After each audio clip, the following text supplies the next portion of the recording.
Donc, on va prendre Exode 3, Ça, c'est le Nouveau Testament. Verset 9 à 11. Donc, je vais commencer d'abord avec Hébreu. Donc, il faut marquer, on va commencer Hébreu. Et puis, on va retourner à Exode.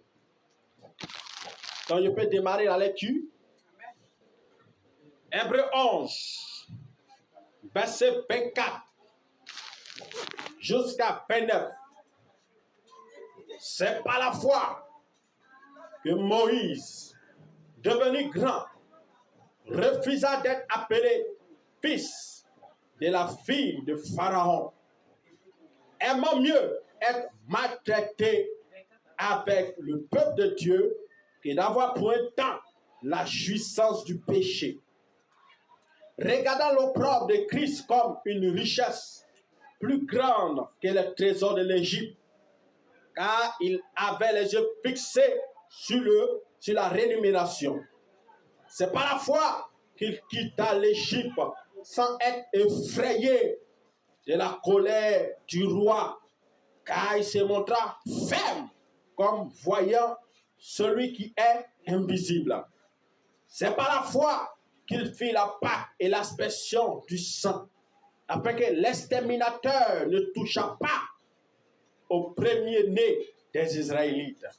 C'est par la foi qu'il traversa la mer Rouge comme un lieu sec, tandis que les Égyptiens qui en firent la tentative furent engloutis. Amen. Amen. On va maintenant en Exode et puis on va rentrer dans le message. Exode 3 à partir du verset 9. Voici, les cris d'Israël sont venus jusqu'à moi, et j'ai vu l'oppression que leur font souffrir les Égyptiens. Maintenant, va, je t'enverrai auprès de Pharaon, et tu feras sortir d'Israël mon peuple, les enfants d'Israël. Moïse dit à Dieu, qui suis-je pour aller vers Pharaon et pour faire sortir d'Égypte les enfants d'Israël? Dieu dit, je serai avec toi, et ceci sera pour toi le signe que c'est moi qui t'envoie. Quand tu auras fait sortir d'Égypte le peuple, vous servirez Dieu sur cette montagne. Amen. Amen. Alléluia. Amen. Dis à ton voisin, la démonstration de la foi. La démonstration de la foi. Alléluia. Amen. Aujourd'hui, je vais beaucoup m'accentuer sur Moïse. Et donc, je demande à ce que tu sois capté. Tout ce que je vais prêcher sera concentré sur le livre de Hébreu. Amen. Vous voyez, le thème nous dit la démonstration de la foi. Donc, vous devez savoir en premier temps que la meilleure définition de la foi, ça ne se trouve pas dans notre livre que la Bible elle-même. La meilleure définition de la foi, ça ne se trouve pas dans le dictionnaire, parce que le dictionnaire n'arrive pas à bien définir la foi. Mais quand tu prends la Bible explique mieux ce que c'est que la foi. Et commençant même par la définition même de la Bible, c'est Hébreu 11, verset 1er qui définit bien la foi. La Bible dit que la foi est une ferme assurance des choses qu'on espère et une démonstration de celles qu'on ne voit pas. Donc, si on parle de démonstration de la foi, la Bible nous dit que celui qui dit avoir la foi, c'est quelqu'un d'abord qui est ferme dans son assurance. Alléluia. Or, dans le mot ferme, il y a le mot solidité qui apparaît. Parce qu'un homme qui est ferme dans sa résolution, c'est quelqu'un qui est solide dans sa décision. Et lorsque tu vois le mot ferme, ça te fait penser aussi au mot inébranlable. Parce que quelqu'un qui est ferme dans la foi est solide et inébranlable. C'est quelqu'un qui ne regarde ni à gauche ni à droite, mais il est fixé sur l'objectif et il est prêt à mourir pour le but. C'est ça la foi. C'est être ferme dans la décision qu'on a prise vis-à-vis de Dieu. Mais la Bible va encore plus loin en disant que c'est une démonstration des choses qu'on ne voit pas. Donc, un homme qui dit qu'il a la foi, qu'il est ferme, qu'il est solide, qu'il est inébranlable, doit démontrer sa foi par ses œuvres. Parce qu'une foi qui ne se démontre pas n'est pas une foi. Car la foi, pour savoir que c'est vraiment une foi, il faut les œuvres. Quand il n'y a pas d'œuvre, il n'y a pas de foi. C'est la foi que tu manifestes par les œuvres qui révèle vraiment qu'une personne a la foi. Sans les œuvres, on ne peut pas savoir qu'une personne a la foi. Beaucoup de personnes disent dans leur bouche, j'ai la foi, j'ai la foi, j'ai la foi. En vérité, si tu n'as pas des œuvres, cela est une preuve que tu n'as pas de foi, tu parles seulement. Parce que quand tu lis par exemple un livre comme le livre de Galates 2, verset 16, la Bible dit que le corps sans âme est mort et la foi sans les œuvres est morte. Vous voyez? La Bible dit que le corps sans âme est mort. Donc un corps qui n'a pas d'âme n'est pas en vie, il est mort. Donc la foi sans les œuvres est morte. Donc un homme qui dit dans sa bouche qu'il a la foi, il doit démontrer sa foi par les œuvres. S'il n'y a pas d'œuvre, tu n'as pas de foi. Donc la foi là, c'est une attitude. La foi, c'est un langage. La foi, c'est une mentalité. La foi, c'est une vie. Dire que tu as la foi, c'est vivre par la foi, pour la foi, et en démontrant ta foi par les œuvres. C'est pourquoi j'ai pris l'histoire de Moïse. On a lu cette histoire, commençant par Hébreu. La Bible dit que Moïse, devenu grand, une fois grand, la Bible dit qu'il a refusé d'être appelé le fils de la fille du roi. Il avait été élevé par Pharaon, par la fille de Pharaon. Il a été adopté. Et la Bible déclare qu'une fois devenu grand, il a eu connaissance de ses origines.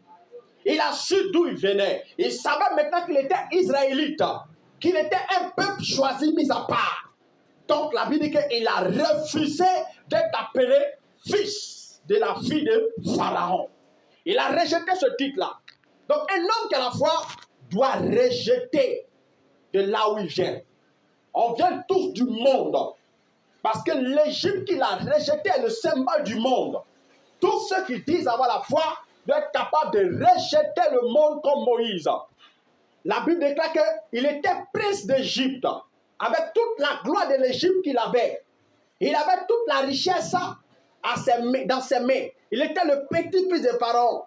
Donc il était prince héritier. Toute la gloire de l'Égypte était pour lui. Mais la Bible dit qu'il a préféré aller souffrir avec le peuple de Dieu parce qu'il n'a pas trouvé ça normal d'être en train de vivre une vie en dehors du plan de Dieu.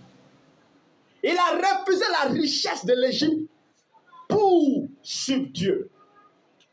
Avoir la foi, c'est quitter le monde et sa convoitise.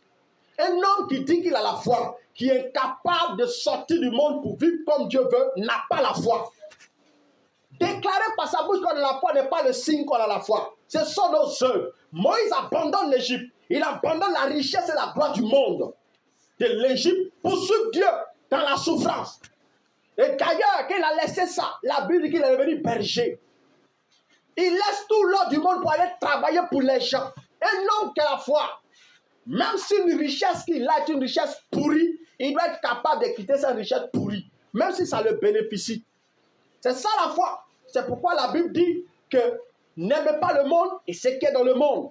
Car celui qui aime le monde, l'amour du Père n'est point en lui. Donc lorsque tu dis que tu aimes Dieu, que tu as la foi en Dieu, que tu aimes encore le monde, que tu vis selon le monde, tu n'as pas de foi.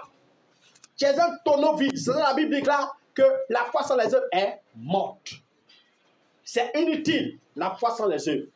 Moïse, il révèle sa foi en quittant l'Égypte, en refusant d'être appelé fils de Pharaon, mais il veut être appelé fils de Dieu. Aujourd'hui, les gens, ils disent qu'ils sont des chrétiens, mais ils ont encore l'identité du diable en eux, parce qu'ils vivent selon le train du monde. Vivre selon le train du monde, ce n'est pas vivre selon Dieu. Tu ne peux pas être dans le monde et puis vivre selon le monde. Nous sommes dans le monde, mais nous ne faisons pas partie du monde. Nous sommes un peu choisis par Dieu et on doit démontrer notre position par nos œuvres. Il y a des chrétiens, tu les regardes, il n'y a aucune différence entre lui et puis le païen. Tu vois la manière du païen de s'habiller, lui aussi s'habille pareillement. Tu vois la manière de parler du païen, lui aussi parle pareillement. Un chrétien doit démontrer sa foi par ses œuvres. Quel est le caractère, quelle est l'attitude que tu as? La Bible dit encore plus grave, il dit, aimons mieux être maltraité avec le peuple de Dieu que d'avoir pour un temps la jouissance du péché. Rester en Égypte, c'était bien pour lui dans le péché. Parce qu'en Égypte, on adore le Dieu Nil. On adore les crapauds. On adore les bœufs. Là-bas, on adore tout. Il y a toutes sortes de divinités. Les dieux les plus puissants dans le temps passé se trouvaient en Égypte. Et toute la terre de l'Égypte était une terre d'idolâtrie. Pharaon lui-même était considéré comme Dieu. Donc quand tu es chez Pharaon, tu adores Pharaon comme Dieu. Moïse, on dit devenu grand. Donc il a eu la connaissance. Il dit ça, c'est pas normal. Je préfère être dans la souffrance que de jouir de la jouissance du péché. Donc lorsque tu deviens grand, que tu comprends la vie et la mort, tu comprends le péché et le bien, tu dois faire un choix quand tu dis qu'il y a la foi. La Bible n'a pas été effrayée de la colère du roi. Le roi était le symbole de son papa en quelque sorte, parce qu'il était à la fois son grand-père, parce qu'il a été élevé par la fille de Pharaon. Donc ce qui veut dire que Moïse n'a pas eu peur d'affronter la décision de son père. Oui, son papa voulait qu'il devienne prince d'Égypte. Lui, il a dit non. Quand tu es un enfant de Dieu, tu dois avoir le courage souvent même de tenir tête à tes parents face à ta foi. Tu imagines, ta maman et ton papa te disent non, il faut que tu restes avec cet homme-là parce qu'il va s'occuper de nous. Sachant que cette personne dans le péché, vous vivez dans le péché, tes parents t'encouragent à rester à lui parce qu'ils ont besoin d'argent. Non, ta foi va te dire non, je ne peux pas vivre avec cet homme parce que la foi, la parole de Dieu me dit non, qu'il faut attendre le mariage. S'il veut, il me pousse. S'il n'est pas d'accord, il dégage. Il y a des parents qui encouragent les enfants dans le péché. J'ai découvert dernièrement, j'étais avec un jeune frère, mais sa maman le couvre. Qu'est-ce qu'il fait? Son papa va à l'église, il a un poste à l'église, mais dommage, l'enfant est brouteur. Et sa maman est d'accord, le couvre. Pourquoi? Parce qu'il n'a pas beaucoup d'argent. Donc à la fois il cite le nom de Jésus et à la fois il est dans le monde. Tu ne peux pas dire avoir la foi et à la fois à participer au péché du monde et participer à la sainte doctrine. Tu dois faire un choix. La foi exige une décision. La Bible dit que c'est une ferme assurance. Tu dois prendre la décision de vivre pour Dieu quand tu as la foi. Même si ça va te créer des problèmes, c'est ça avoir la foi. Parce que la foi, en vérité, mes frères, ne crée pas seulement que des miracles. La foi crée des problèmes. La vraie foi engendre des problèmes. La vraie foi n'engendre pas seulement que des miracles. Quand quelqu'un dit dans la foi, c'est qu'il va souffrir. Quand quelqu'un dit aussi dans la foi, c'est qu'il verra des miracles. C'est comme ça. La Bible dit, quand tu lis par exemple Marc 10, il dit pour tous ceux qui auront tout quitté pour moi, voici. Ils hériteront des maisons, des biens. Quand le Seigneur finit de citer ça, il dit avec des persécutions. Donc tu ne peux pas dire que tu as la foi et toi tu refuses d'être persécuté. Ce n'est pas possible. On dit il aima mieux être maltraité avec le peuple de Dieu. Donc un homme qui dit avoir la foi doit s'attendre à souffrir. Parce que les décisions que tu vas prendre, c'est ça qui va t'emmener la souffrance. Alors quand tu lis par exemple 1 Pierre 4 là-bas, la Bible dit qu'il est préférable de souffrir, si telle est la volonté de Dieu, que de jouir du péché. 1 Pierre 4, on dit que nul de vous, en effet, ne souffre comme meurtrier, ou voleur, ou malfaiteur, ou comme s'ingérant dans les affaires d'autrui. Mais si quelqu'un souffre comme chrétien, qu'il n'en est point honte, et que plutôt il glorifie Dieu à cause de ce nom. On dit quand tu souffres parce que tu es chrétien, tu dois glorifier Dieu pour ce nom que tu portes en tant que chrétien. Mais aujourd'hui, les chrétiens ne veulent pas souffrir. Même quand tu es païen, tu souffres. Oui. Et quand tu es chrétien, tu vas souffrir. Il y a la souffrance du chrétien. La foi engendre la souffrance. Tu t'imagines que tu veux travailler. Tu n'arrives pas à travailler. Tu t'en vas poster pour un boulot. Et puis le DG de l'entreprise te voit et trouve que tu es assez belle. Il dit, ma soeur, je vais t'aider à régler ton problème. Tu sais, laisse faire le diplôme là. Je suis prêt à t'embaucher tout de suite. Mais tu comprends, non? Un seul petit concours, c'est fini, hein? Tu sais, on gère le truc quoi, rapido, dans le petit couloir, et puis bah, je te donne le poste et t'embauche. Tu vois? Ta foi va te faire souffrir là. Si tu as vraiment la foi, tu vas refuser. Et si tu refuses ta galère, continue. Bravo. Oui, c'est ça la vraie foi. Mais la plupart du temps, les chrétiens font quoi? Ils s'en vont faire, ils couchent chez le monsieur, quand il finit, il dit, oh Dieu m'a béni. C'est pas Dieu. Parce que dans le projet de Dieu, tu dois avoir le travail par la foi. Donc si tu ne l'as pas eu par la foi, que tu l'as eu à ton corps, ce n'est plus Dieu. Donc en réalité, tu n'es plus dans la volonté de Dieu. Ah oui? Avoir la foi, c'est souffrir pour Dieu. Est-ce qu'on est prêt à souffrir pour Dieu? C'est ça. La foi va te faire perdre tes amitiés. Parce que les soeurs du quartier vont commencer à dire, celle-là se prend trop. C'est quoi? Nous tous, affaires de Dieu, on connaît, mais les âgés, hein? Quand tu parles un peu, c'est péché. Quand tu parles un peu, c'est péché. On s'habille comme ça, c'est péché. On met mèche comme ça, c'est péché. C'est quoi? Ah, tu nous fatigues. Laisse-nous vivre notre vie. Et tu as perdu tes amis. La vraie foi te sépare des gens. C'est pourquoi quand tu lis par exemple Matthieu 10 à partir du verset 34, il dit, Jésus dit, je ne suis pas venu pour apporter la paix, mais l'épée. Je ne suis pas venu pour apporter la paix, mais la division. Ça c'est Jésus qui parle. Hein? Il dit, le Père va se soulever contre le Fils. Le Fils va se soulever contre le Père. La mère va se soulever contre la fille va se soulever contre la mère. La belle-mère va se soulever contre sa belle-fille et la belle-fille va se soulever contre la belle-mère. Pourquoi? À cause de certaines vérités. Ton papa est dans le fétichisme depuis longtemps. Et quand tu grandis un bon matin, tu dis non, que j'ai découvert Jésus. Il dit, mon petit, j'ai préparé une couronne pour toi. Tu es appelé à porter l'héritage de la famille. C'est toi qui as été choisi pour être le chef de la famille. Mais pour ça, tu dois passer par les cérémonies, tu dis tu ne veux pas. À cause de quoi cette histoire de Jésus? À partir d'aujourd'hui, je te réunis, mon fils. C'est la foi qui crée ça. Et on voit ça beaucoup à nos frères musulmans. Quand ils décident de devenir chrétiens, toute la famille dit Kafri, Kafri. Lui là, on parle de Dieu. Bravo. La foi crée des problèmes. Donc, vouloir vivre la foi et être à l'aise, c'est se blaguer, c'est se tromper. La Bible dit, lorsque tu décides de marcher à Jésus, quand tu lis Jean 15, il dit les gens vont te haïr. Tu seras haï à cause de moi. La Bible dit que nous serons haïs à cause du Christ. C'est la foi qui provoque ça. Combien de personnes aujourd'hui ne sont pas maltraitées à cause de Jésus? Ah oui, c'est ça. C'est comme ça. Avoir la foi en Christ, c'est accepter de souffrir pour le Christ. Un homme qui refuse de souffrir pour le Christ n'a pas encore la foi. Ah oui, oui, oui. Moïse quitte le palais du roi pour aller vivre quelque part d'un coin bizarre. Et il devient berger. Il travaille même pour son beau-père. Il dit, toi, tu es tellement tombé, tu deviens l'employé de ton beau-père. Donc ton beau-père t'appelle. Au lieu que tu seras son beau-père, tu es devenu comme son coursier. Jérôme, viens.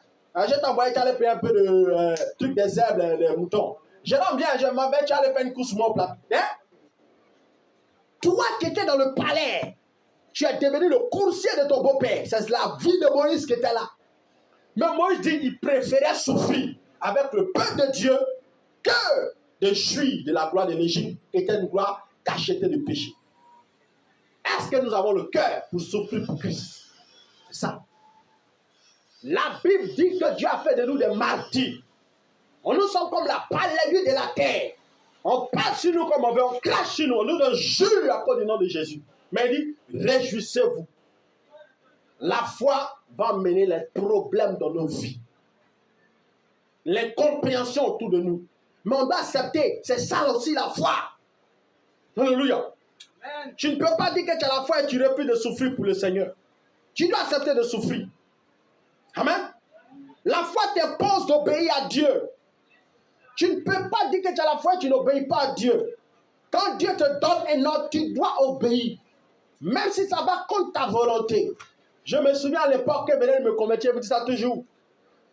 Pendant qu'elle me convertit, j'aime bien ma copine. Je laisse tout dans ma vie. Comme Moïse a laissé la gloire du monde, l'argent, tout. Depuis de tout laisser, le Seigneur pointe du doigt comme ça. Il dit ça. Laisse ça. Il dit, ah Seigneur, moi ça, tu peux m'accorder ça. J'ai tout laissé pour te prouver mon amour. Donne-moi la seule là quand même. On a fait 5 ans ensemble, Seigneur, il faut comprendre. Pourquoi tu veux me l'enlever? Il dit, je dis, séparation. Ah! Seigneur, tu vois qu'il aime beaucoup dit, séparation. Mais t'as fait quoi? Séparation. Tu obéis ou tu n'obéis pas? La foi exige l'obéissance. Un homme qui dit qu'il a la foi, qui n'obéit pas, n'a pas de foi. La véritable foi t'impose l'obéissance à Dieu.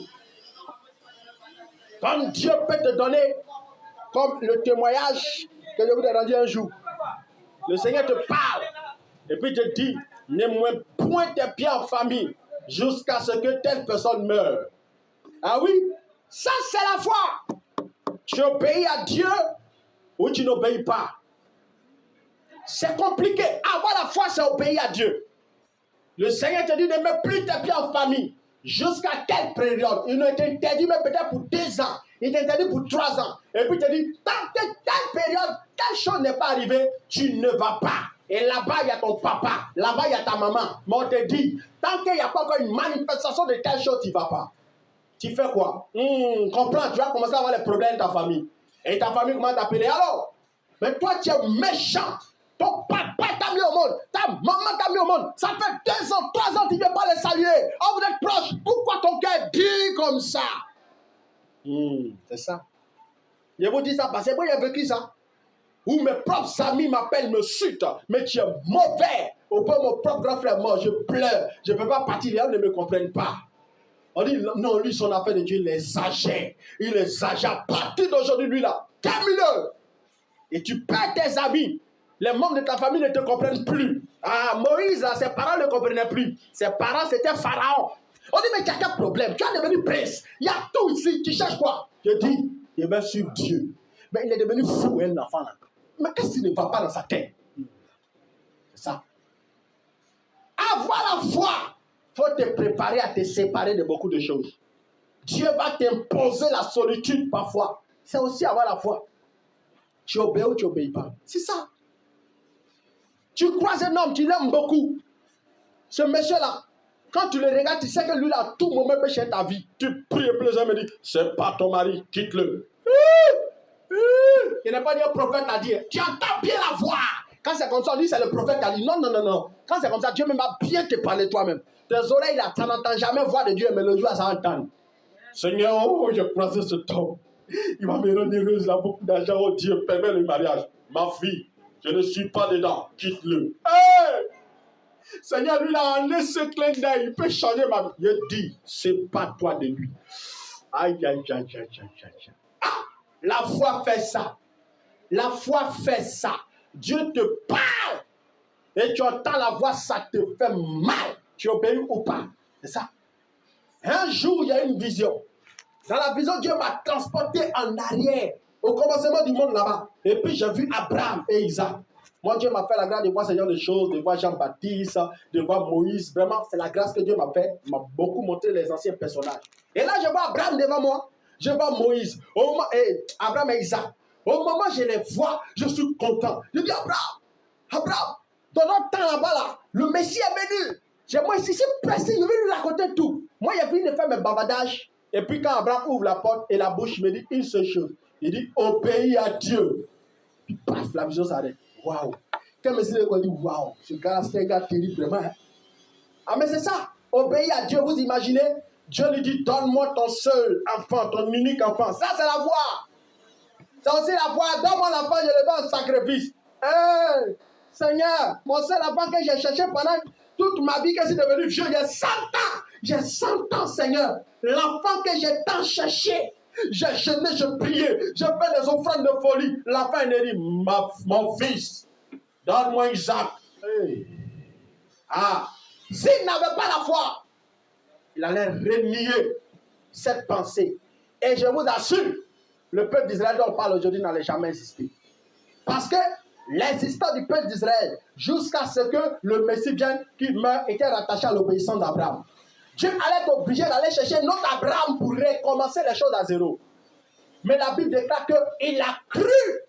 Il a cru que Dieu est capable de ressusciter Isaac après avoir fini de le tuer. C'est dans la Bible. La foi est démontrée par les œuvres. Alléluia. C'est ça aussi la foi. Le premier fils d'Abraham symbolise aussi quelque chose de dur. T'imagines, tu as souffert, tu as galéré jusqu'à comme lui, il a souffert. Et puis tu commences à travailler, Dieu dit, donne-moi le prémisse. Donne-moi la prémisse. Ton premier salaire, donne-moi. Hey! Yeah! 5 ans de souffrance où j'ai été méprisé au quartier. Et puis je commence à bosser mon premier salaire. On dit 250 000, on dit donne tout. Je vis comment? Je paye le transport comment? Et ma maison? Ah, j'ai des crédits que j'ai pris pour payer ma maison. Je fais comment? La foi. La foi mise à l'épreuve. La Bible dit Jacques 1, verset 1. Il dit, regardez comme un sujet de joie les diverses épreuves auxquelles vous êtes exposés. Car l'épreuve de votre foi produit quoi? La patience. Et il faut que la patience accomplisse parfaitement son œuvre. Quand on parle de foi, on parle aussi d'épreuve. Il n'y a pas de foi sans épreuve. Et c'est ce qui est dommage aujourd'hui. Quand les chrétiens commencent à souffrir, ils abandonnent Dieu. Ils n'ont pas compris que l'évangile n'est pas que l'évangile des miracles. C'est vrai, la Bible dit que allez-y prêcher la bonne nouvelle. Mais dans cette bonne nouvelle, mes frères, c'est tout un kit. C'est comme je te donne un cadeau. Le cadeau, l'emballage est beau. Mais à l'intérieur, il faut que tu ouvres pour prendre le cadeau. Ah, l'emballage qu'il te donne, là, c'est ça que la bonne nouvelle. Mais à l'intérieur de la bonne nouvelle, il y a tout dedans. Ah oui. Il y a tout dans la bonne nouvelle. La bonne nouvelle, c'est que les gens ne savent pas qu'ils vont souffrir pour aller au ciel. Ils vont être persécutés sur la terre. Ils vont être incompris par les gens. Ils vont être même renvoyés parfois de l'emploi à cause de leur foi. La Bible nous enseigne que des gens ont été décapités. Un homme comme Esaïe qui prophétisait beaucoup. Les gens en avaient marre. Tu prophétises trop. Toujours c'est toi qui dis des choses à venir. Et puis tout ce qu'il dit est juste. Ils l'ont décapité, coupé sa tête. On dit ok, que ta tête prophétise, on va voir. C'est des choses que les anciens hommes ont vécues. Tous ceux qui manifestent la foi doivent s'attendre à souffrir. Dieu merci, Dieu a amoindri les choses. On ne sent plus trop ces gens de persécution. Mais dans le passé, c'était atroce. Juste parce que tu décides de devenir chrétien, on cherche à te tuer. Est-ce que tu es prêt à mettre ta foi en évidence? La foi crée des problèmes. Tu t'imagines, tu commences à aller prêcher l'évangile dans la rue. Ah, il ne sait pas tous les endroits où tu vas partir, où tu seras accepté. Il y a des fois où tu finis de prêcher, on baisse l'eau sur toi. Des endroits où tu finis de prêcher, on te bastonne. Pourquoi tu as prêché le nom de Jésus? Paul et Silas ont été pris, jetés en prison, on les a bottés. Pourquoi? À cause de l'évangile. Donc, vouloir prêcher et être à l'aise là, ce n'est pas le vrai évangile. Celui qui prêche l'évangile doit être prêt à être décapité. Il doit être prêt à être jeté en prison. Il doit être prêt à souffrir. Il doit être prêt à être persécuté. La vraie foi envoie des problèmes. Et quand tu es armé de cette pensée-là, tu es prêt pour souffrir pour le nom de Dieu. Mais quand cette pensée ne t'anime pas, tu vas abandonner le Seigneur. Tu sais, tu peux avoir la foi, et puis tu pries. Mais malgré ça, Dieu permet que tu es dans ta maison, tu te chasses de la maison, tu n'as pas la poupée. Ça peut arriver. Tu as la foi, et puis on te renvoie de ton emploi. Dieu, il voit ou bien il ne voit pas. Il va tester aussi ta foi. Oui, les épreuves viennent pour tester la foi. Est-ce qu'on est prêt à accepter tout pour le nom du Seigneur? C'est pourquoi moi, mon affaire de Dieu là, j'ai dit, moi, Dieu n'a pas fait d'argent. C'est comme ça que marche Dieu. Je dis, moi, et puis Dieu n'a pas fait d'argent. Les gens souffrent, Seigneur, c'est ta volonté, c'est pas grave. Mais toi, ouais, il n'a pas fait d'argent. Mais quand tu es trop passé, il est en fouteuse. Ça fait 5 ans, moi, je prie depuis le voilier. Il est en fouteuse. À partir d'aujourd'hui. C'est comme ça. Si ton cœur n'est pas encore prêt, tu vas rejeter Jésus. Et la Bible déclare, quand il lit Apocalypse, Matthieu 24, il dit là-bas, à cause de l'iniquité, l'amour du plus grand nombre se refroidira. Beaucoup de personnes aujourd'hui se refroidissent quand ils voient les gens qui vivent dans le péché et puis prospèrent. Le péché, ils avancent. Mais pourquoi nous, on craint Dieu, puis rien n'arrive? Ce n'est pas normal, Seigneur. Normalement, c'est eux qui doivent souffrir. Frère, les païens, toutes les richesses sont sur la terre. Ils n'auront pas une seconde chance après. Quand ils vont mourir, c'est directement en enfer. Mais toi, c'est différent. Il y a une promesse qui est pour toi, c'est une promesse de joie éternelle. Tu ne peux pas regarder les païens puis vouloir vivre comme les païens. Non. Tu dois être prêt à souffrir. Et ce qui provoque la souffrance là, c'est le fait que toi, tu seras sauvé un jour. Amen. Donc, puisque ton Dieu est fidèle, qui ne ment point, il est capable de te délivrer à tout moment. Tu dois rester dans la foi, patienter. Parce que la foi, c'est aussi patienter. La foi dans la foi est cacher la patience. Si tu n'as pas le cœur patient, tu abandonneras le Seigneur. Beaucoup de personnes aujourd'hui rétrogradent. Hein? Comment on peut penser des chrétiens, qui ont été des chrétiens, peuvent aller toucher au feu étranger, aller toucher des fétiches. C'est aujourd'hui. C'est une preuve qu'ils n'ont pas de foi. Aller voir des fétiches pour avoir des visions. Tu n'as pas la foi. Oui, tu as décidé de t'exaucer dans 10 ans pour des visions, tu attends. C'est ça aussi la foi. Mais lui, il en a marre. Qu'est-ce qu'il fait? Cool, il va voir un fétiche, il ouvre ses yeux et puis continue à prêcher au nom de Jésus. Non! C'est un manque c'est un manque de foi. C'est une preuve que tu n'as pas de foi. C'est ce qui se passe. Le feu étranger est rentré aujourd'hui. Pourquoi? Le manque de foi. On va s'associer à des choses qui ne glorifient pas Dieu pour pouvoir exceller. Non! Aujourd'hui, par exemple, hier, mon père me racontait son histoire. Il me racontait sa jeunesse. Comme il était jeune, il était beau. Il m'a présenté sa photo de 1960, combien là-bas. Mais il était très beau, avec des cheveux afro comme moi. Alléluia. Il était étonné qu'il avait même des afros. Il dit, mais en son temps, quand il avait un enfant, quand Nadège, ma grand-sœur, est née, notre aînée, il dit en ce moment, il a croisé une dame.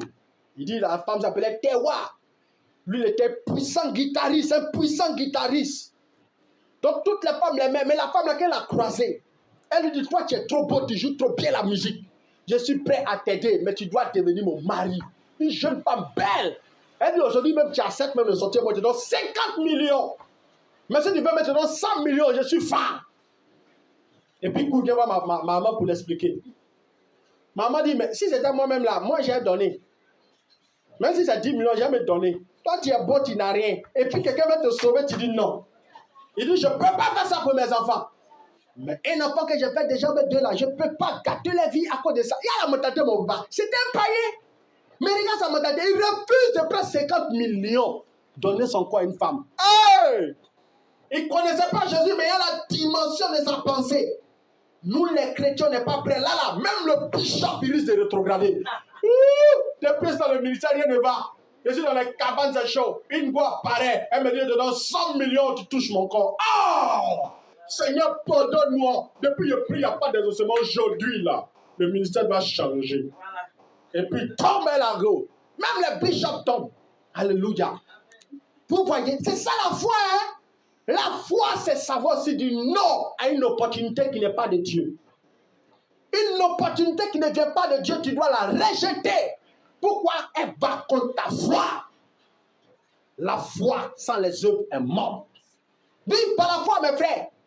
C'est dur.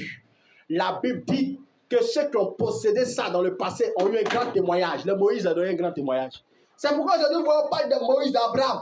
Ce n'est pas un petit bouquin. Tous ceux qui écrivent les noms dans la Bible, respectez-les. C'est les champions. Avoir son nom écrit dans la Bible, il faut être un dur, un soldat de Dieu. Il y a combien il y a des gens, les noms traversent depuis des millénaires, ça traverse le temps. Il n'y a pas un homme sur la terre qui ne connaît pas le nom d'Abraham, qui ne connaît pas le nom de Moïse. Quelle que soit la religion, on connaît les 2 noms. Mais c'est quoi qu'avec ça? C'est la foi. La foi révèle l'homme. La foi révèle quel genre de personne tu es. Si tu es un hypocrite, on saura. Si tu es un homme qui est prêt à abandonner le Seigneur, on saura. Parce que Dieu lui-même souvent le fait exprès pour nous laisser dans les problèmes pour voir. Ah oui. Dieu permet qu'on soit éprouvé. Mais la Bible dit qu'il ne permet pas qu'on soit éprouvé au-delà de nos forces. Parce qu'il connaît le niveau de notre force. Quand on dit je suis fatigué, il y a des morts, Seigneur. Dieu dit tu as encore la force. Si tu n'es pas encore mort, que depuis que tu ne pas, c'est que tu as encore la force pour tenir. Hey! Il y a la mentalité du monsieur là. Tant que tu vis, quand tu vois que tu n'es pas encore délivré, c'est que tu as encore la force pour tenir. Donc tous ceux qui disent que c'est pas ils étaient fatigués qu'ils sont partis, en réalité, ils n'ont pas voulu persévérer. C'est comme ça que Dieu raisonne. Avoir la foi, frère, c'est pas petit amusement. C'est quand Dieu commence à voir toute cette capacité à refuser des choses qui ne viennent pas de lui, que Dieu maintenant commence à manifester sa puissance. On dit, il refuse d'être appelé le fils de la fille de Pharaon. Et il suit Dieu dans la souffrance. Il marche dans la galère. Il devient un employé, un coursier, un homme bizarre. Banabana, personne ne le considère. Il est au milieu de tout le monde, mais c'est un prince qui est là. On s'en fout de ton titre de prince. Ça, c'est qui? Qui est au passé. Les gens te parlent mal. Quoi, tu es là? On s'en fout de que tu es là. Toi, tu as quoi? Tu n'as rien. Tu n'as rien, tu as de quoi qui? Et souvent, ça, les trucs, quand ça place ton cœur, tu veux retourner là où tu as quitté. Oui. Souvent, mon grand-père me faisait ça. Quand il était encore bouteille. Par exemple, tu es là, quand il a pris l'argent, il dit, piquez là. On a tchapa, tu n'as rien. Tout là, tu as rien, c'est où? Moi, mais là, que toi, où tu as dit là. Faut rien là. Où là, des maudits. Tu es fâché. À l'intérieur de toi, tu es blessé. Hey, elle se permet de me parler comme ça. Ah oui? Dieu va permettre ça aussi. C'est ça. Où tu étais quelqu'un, et puis tu n'es plus personne. Aux yeux de personne. Et puis les gens te piétinent. Tu gardes la forme et tu retournes dans ton passé. C'est là beaucoup rétrograde. Il dit non, il ne veut pas faire quoi ma dignité bafouée à cause du nom de Jésus. C'est pas normal. Si Dieu ne peut pas me relever, moi-même me relever. Je connais d'ailleurs le chemin de comment il a fait pour monter dedans. Oui. Souvent quand il prie, ça à Dieu, Seigneur, je connais le chemin, comment il a fait pour monter à ce niveau. Je peux retourner, mais je ne vais pas retourner. S'il faut souffrir, je vais accepter de souffrir pour ton nom. Mais la foi va créer des problèmes. La foi, des gens qui ne pourraient pas parler sur toi, quand ils te voient, ils se clignent comme ça. Je paie. Moi, c'est petit qu'on me dit, je paie. Mais maintenant, on me dit, maudit là. Aïe! La foi fait que tu dors dans le temple là. Tu n'as plus là pour louer maison. Ton travail que tu faisais, qui était un travail de malhonnête là, tu as arrêté à cause de Jésus. Oui? Tu vendais la drogue, tu as arrêté à cause de Jésus. Tu vendais les armes, tu as arrêté à cause de Jésus. Tu faisais des faux coups bas, des sales business, tu as arrêté à cause de Jésus. Tu vis de quoi? Tu étais un homme corrompu dans la société. Tu as arrêté à cause de Jésus. Tu vis de quoi? Tu vas vivre la galère. Ah oui, ça c'est la vraie vérité qu'elle a. Après avoir renié ton travail qui te donnait tout, pendant que c'était un travail de malhonnête, tu vas vivre la galère. Tu acceptes la galère ou pas. C'est ça aussi la foi. Et c'est là que tu te retrouves en train de dormir dans des cabanes. Et quand on parle, tu dis c'est à cause de Jésus. Est-ce que tu arrives à avoir ce niveau de foi où tu dors dans le temple? Les gens ne pourraient rien te dire, tu rien qu'on te parle mal, tu ne te considères pas. C'est ça, hein, la foi. La foi, ça ne produit pas que les miracles, ça crée des problèmes. Parce que pendant le début de ta foi, là, tu vas renoncer à beaucoup de choses. C'est le renoncement là qui fait mal. C'est là les morts disent, je ne comprends pas, Seigneur. Pourquoi m'as-tu abandonné? Si Jésus, verset de Jésus quand il était à la croix, Seigneur, mon Père, pourquoi m'as-tu abandonné? Il ne t'a pas abandonné.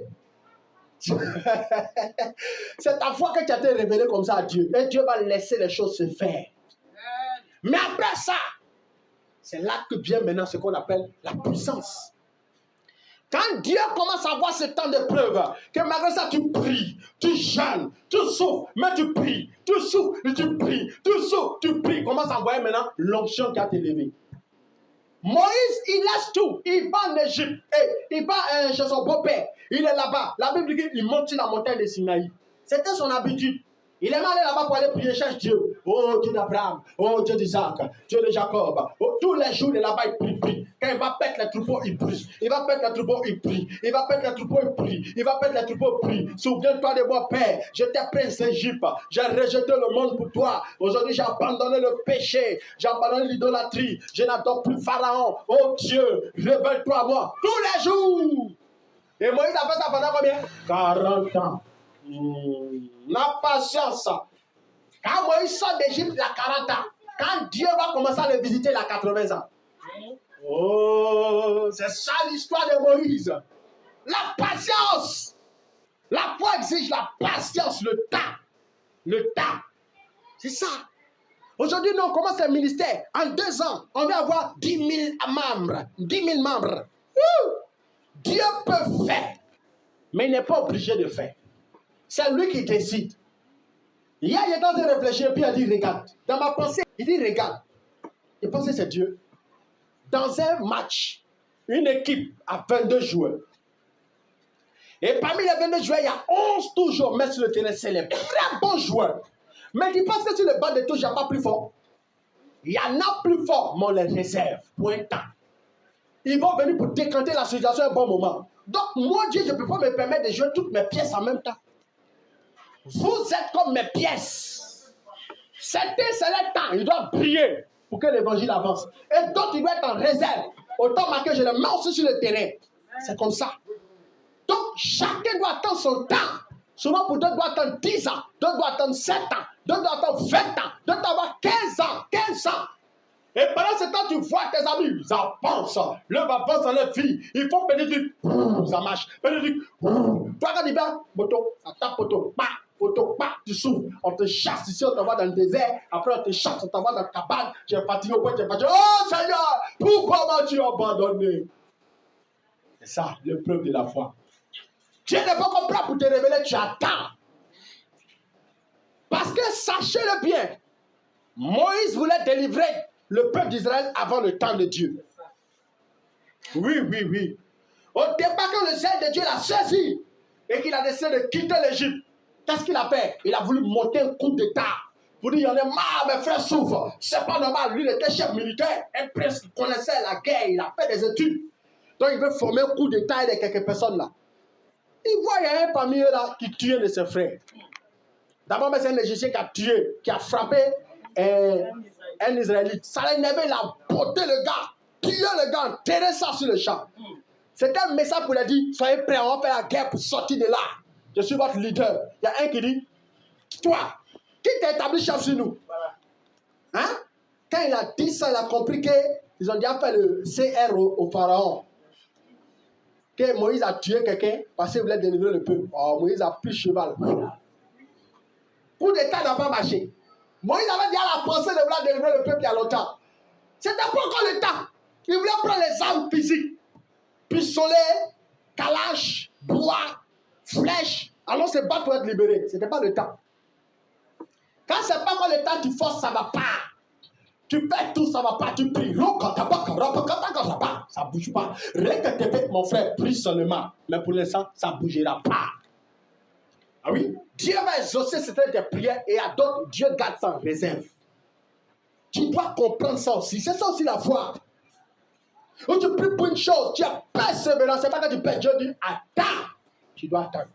C'est ça aussi avoir la foi. Tu crois que Dieu va t'exaucer au bon moment. Et tu patientes.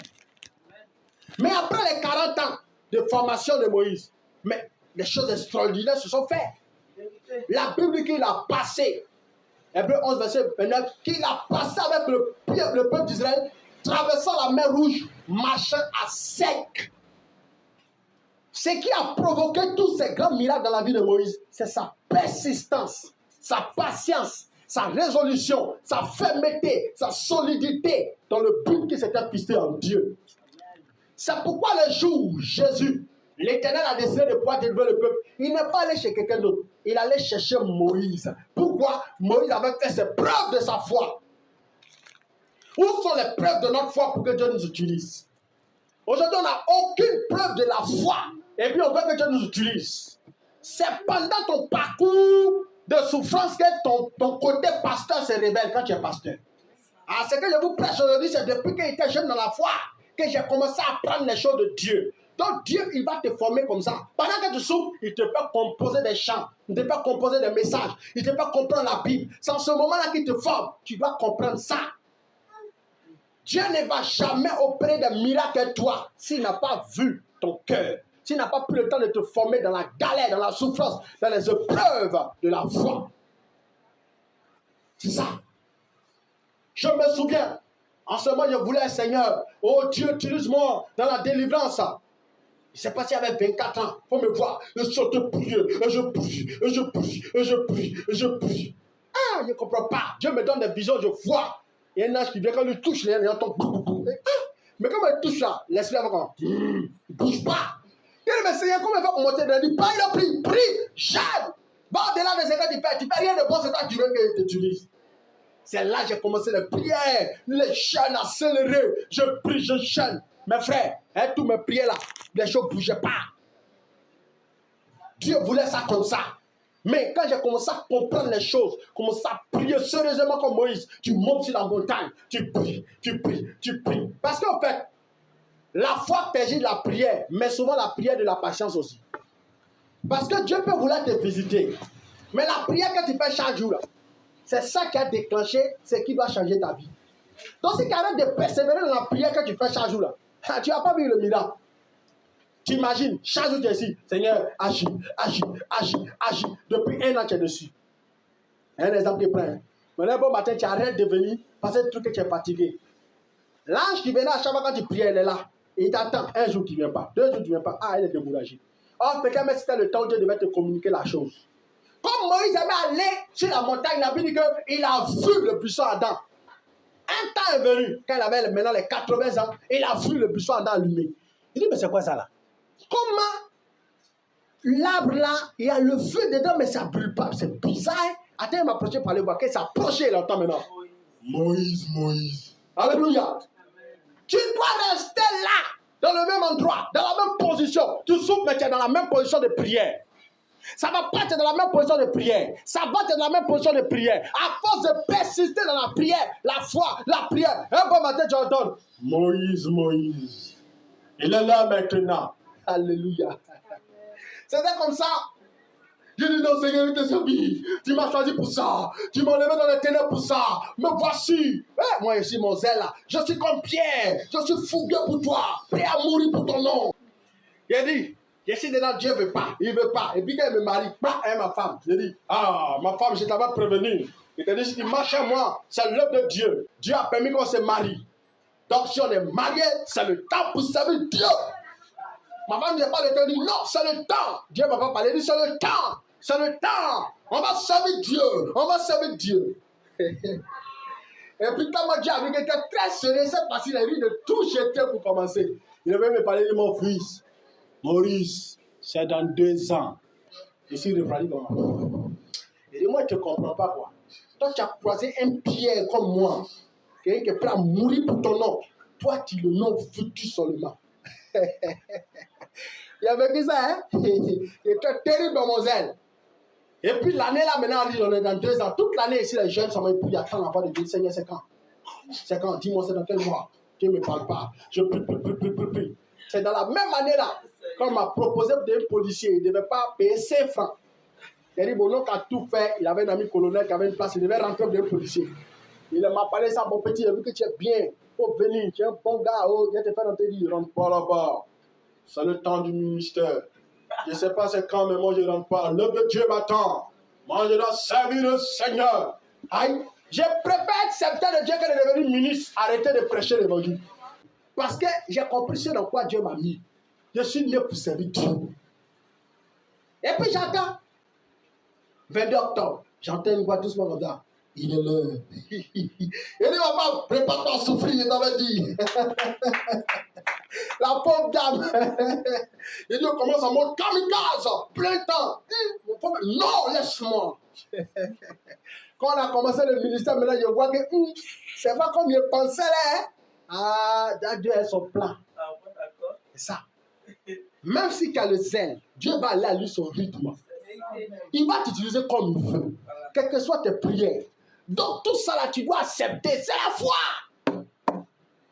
Dans ta foi là, tu dois persister dans ce que Dieu veut. Tu veux courir, Dieu te dit marche. Tu es obligé de marcher. Tu n'as pas le choix. Tu marches au rythme de Dieu. Moïse a attendu 40 ans. Ça, c'est avoir la foi. Hein? Tu imagines, aujourd'hui, si Dieu s'amuse à nous donner ce genre de prophéties, très tôt, on va vider l'église. Ma fille, le mariage pour lequel tu pries, je vais te dire la vérité aujourd'hui, c'est dans 10 ans que tu te maries. Tu croiseras un blanc qui s'appelle Jérôme. 10 ans. Toi et moi, c'est fini, Seigneur. Moi, je commence ma vie au revoir. Donc, il y a des choses que Dieu ne peut pas nous dire. Ma fille, tu vois l'argent que tu cherches là, ton activité dans laquelle tu es, c'est dans 5 ans. Hey, Seigneur, bonne chance. Donc, Dieu, qu'est-ce qu'il fait? Il laisse les temps passer. Il ne nous dit rien. Quand on est découragé, il dit, fortifie-toi, prends courage. C'est le mot de Dieu qui est là. Quand tu es découragé, fortifie-toi, prends courage, ma fille. Je te bénirai, je t'élèverai. Et tu es fortifié. Dieu m'a parlé, c'est que ça arrive. C'est que ça arrive. C'est comme ça. Dieu va te fortifier. Mais prépare-toi à casser la souffrance pour Dieu. Pour pouvoir mieux tenir dans les choses de Dieu, là, ayez une seule pensée, mes amis. La pensée du ciel. Amen. Si cette pensée-là ne quitte pas votre tête, jamais vous allez vous refroidir. Le vent va venir, la tempête va se soulever, tous les problèmes de la terre vont se lever contre vous. Mais quand vous avez la pensée du ciel, vous allez rester calmé. Moi, c'est la seule chose qui m'a maintenu en Dieu. Aller au ciel. Au point où il y a des jours, il a dit à Dieu, tue-moi, emmène-moi au ciel. Il n'y a rien sur la terre. Tu me gardes sur la terre encore, c'est pourquoi. Là-bas, là, il y a tout. Hein? Tout est beau là-bas. Et ils sont tous, prends-moi là au ciel. Tu n'as pas envie de me voir. Moi, je t'en fous. Quand tu as la pensée du ciel, tu tiens bon. Mais quand tu as la pensée de la terre, tu vas abandonner. Quand tu vas voir la souffrance, ton cœur sera chaud. Tu vois tes amis qui avancent, les gens qui prospèrent, leur ministère avance, Dieu les utilise facilement. On dit Dieu fait grâce à qui il veut. Bon, quand toi lui prie 3 heures, que Dieu l'utilise. Toi tu pries 10 heures, mais pour les gens, Dieu dit attends, tu abandonnes. C'est ça. Tu dois comprendre comment Dieu fonctionne et toi. Tu dois savoir être patient, Dieu. C'est dire ce Dieu-là. Ou que celui qui veut me suivre renonce à lui-même. La foi va t'amener à renoncer à tes projets, renoncer à tes rêves, renoncer à tes ambitions, renoncer à tout pour suivre Dieu bêtement. Oui, suivre Dieu, c'est suivre Dieu bêtement. Quand tu suis Dieu, c'est bête. Celui qui réfléchit trop, il ne peut pas suivre Dieu. Tu ne peux pas. Un jour, je me souviens, mon propre grand frère, mon aîné, qui est décédé maintenant, quand il me voit en train de manifester ma foi, il ne fait comme ça. Il y a un boulot qui est quitté dans ta tête. Moi, je ne comprends pas. Ça ne va pas. Maurice, tu es un peu déréglé. Parce qu'il trouvait que c'était anormal tout ce qu'il faisait. Mais il était dans la voie de Dieu. Donc, soyons prêts à souffrir pour le nom de Dieu. Soyons prêts à être patients. Dieu ne nous abandonnera pas. Dieu n'abandonne jamais. Ça, c'est quelque chose que je sens en lui, qui n'abandonne jamais. Un Dieu qui ne délaisse jamais. Pour finir, il a délivré le peuple d'Israël. Il a réalisé le rêve de Moïse. Le rêve de Moïse était de délivrer le peuple. Il a fini par délivrer le peuple au travers de Moïse. Donc, quel est le rêve que tu as? Ce rêve-là va se réaliser. Amen. Reste concentré sur Dieu. Ne te détourne pas. Reste focalisé sur Dieu. Même si un jour, tout se ferme dans ta vie, regarde toujours à Dieu. La Bible dit qu'il avait les yeux fixés sur celui qui est invisible. Il avait les yeux fixés sur le rémunérateur. Il a préféré se concentrer sur les choses invisibles que sur les choses visibles. Et Dieu l'a récompensé par des prodiges. Quand il lit dans l'Ancien Testament, il n'y a pas un seul homme de Dieu que Dieu a utilisé comme Moïse. Il n'y en a pas. Les autres ont fait des miracles, hein? Mais Moïse, c'était terrible. Le feu qui quitte au ciel, qui tombe. La mer qui s'ouvre. Ils n'ont pas mangé dans le désert. Manger pleut du ciel. Hey! Jamais homme sur la terre n'a vécu ça. C'est lui seul. Dieu parle à lui face à face. Il n'y a pas de prophète sur la terre qui parle face à face à Dieu. Tous ceux qui disent, le Seigneur me montre, le Seigneur me montre, c'est des visions qu'ils ont. Mais la Bible dit, lorsque tu lis le nombre 12, quand Dieu parle de Moïse, il dit, il n'y a personne dans la maison ici qui est patient comme Moïse. C'est l'homme le plus patient de la terre. C'est Dieu qui rend témoignage de Moïse. Il dit, c'est l'homme le plus patient de la terre. Et puis il dit, je parle avec lui face à face, bouche à bouche. Il n'est pas de même pour vous. Pour vous, ce n'est pas des visions, pas des songes que vous parlez. Mais lui, c'est face à face. Et il voit une représentation. Dieu l'a utilisé. 40 ans de patience. Donc quand Dieu l'a utilisé là, c'était terrible. Et il a fait 40 ans de ministère aussi. 40 ans en Égypte. 40 ans de patience, 40 ans de ministère. Il ouvre la mer. Il ouvre la terre, il fait tomber le feu du ciel. Il nourrit le peuple seulement par la prière. Un gars puissant. Soyons patients devant Dieu. Si tu fais tes 3 heures de prière là, même si Dieu t'a pas encore exaucé, fais ça tous les jours. Demeure fidèle dedans. Un bon matin, Dieu va changer ta vie. Si tu fais tes 2 heures du temps, tes 4 heures ou tes 1 heure, sois patient dedans, vis dans l'intégrité envers Dieu, sois fidèle à Dieu, sois prêt à mourir pour son nom, sois patient devant lui, prie tous les jours. Tu vas voir, autant marqué, Dieu va changer ta vie. Soyons patients avec Dieu. Moi, ma vie a commencé à changer, je me souviens. J'avais tellement souffert pour Dieu, j'ai galéré dans le temple, on me chasse ici, je vais dormir dans l'autre temple. Je souffrais, même manger, c'était difficile. J'ai patienté un jour. Je me souviens, il était allé vers ma femme, en ce moment, il n'était pas encore devenu marié, femme venait se croiser. Il était allé, il passait vers son salon, puis il marchait pour rentrer à la maison. J'étais dit, ça faisait 4 ans, j'avais bien compté. Et j'avais atteint le niveau du désespoir terrible. Et j'ai tout essayé. Seigneur, j'ai vraiment tout essayé. Tu n'as pas me dit qu'il n'a pas essayé. Et pendant qu'il parlait, il dit, oh, il sait que c'est fini, il n'y a plus d'espoir. Mais il me reste ce chaud, il a mouru pour le ciel, quoi. C'est mieux.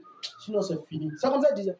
Et puis, un coup, le chien vient dans ma tête. Paf! Le chien, il y a longtemps, il n'a plus chanté ça. Il n'a pas dit que tu coulerais. Il n'a pas dit que tu sombrerais. Il a dit, allons de l'autre bord. C'est là que Dieu allait maintenant me prendre pour m'envoyer à un autre niveau. C'est à partir de ce jour-là que ma vie a commencé à changer un peu. Et il m'a dit, toi, c'est comme ça, Dieu a dit ça, alliance c'est moi.